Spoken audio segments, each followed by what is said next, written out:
அனைத்தையும் நீங்கள் பாருங்கள். 18% டேரிஃப். இதுக்கு முன்பு எவ்வளோ? இந்தியா வெறும் 3%, 2-3% தான் இந்த டேரிஃபை செலுத்தி வந்தது. திடீர் என்று ரஷ்யாவிலிருந்து நீங்கள் கச்சா எண்ணெயை வாங்கக்கூடாது என்கிற பெயரில் 25% டேரிஃப் போட்டார் டொனால்ட் ட்ரம்ப். அதற்கு பின் மறுபடியும் ஒரு டேரிஃப், மொத்தம் 50% டேரிஃபை 2025ஆம் ஆண்டிலிருந்து டொனால்ட் ட்ரம்ப் இந்தியா மீது வரிகளை செலுத்தி வந்தார். குஜராத்தில் இருக்கக்கூடிய வைர மார்க்கெட், வைர பிஸ்னஸ் கம்ப்ளீட்டாகவே படுத்தது. இந்தியாவில் இருக்கக்கூடிய டெக்ஸ்டைல் மார்க்கெட் திருப்பூர் கம்ப்ளீட்டாகவே படுத்தது.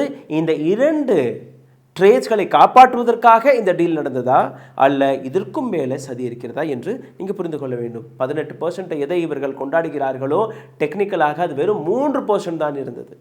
0% டேரிஃப் என்று இதை எடுத்து காட்டுகிறார்களோ, இதற்கு முன்பு இந்தியா 70%, 80% வரை அமெரிக்கா குட்ஸ்கள் மீது டேரிஃபை போட்டு வந்தது. 500 பில்லியன் ப்ராடக்ட்ஸ்களை இந்தியா வாங்கும் என்று கூறுகிறார்கள் இல்லையா? இந்த தருணத்தில் இந்தியா அமெரிக்காவிடமிருந்து செய்யக்கூடிய பிஸ்னஸ் வெறும் $47 பில்லியன் மட்டும்தான். 10 மடங்கு அதிகமாக இதற்கு மேல் இந்தியா பொருட்களை வாங்குமாம் அமெரிக்காவிடமிருந்து.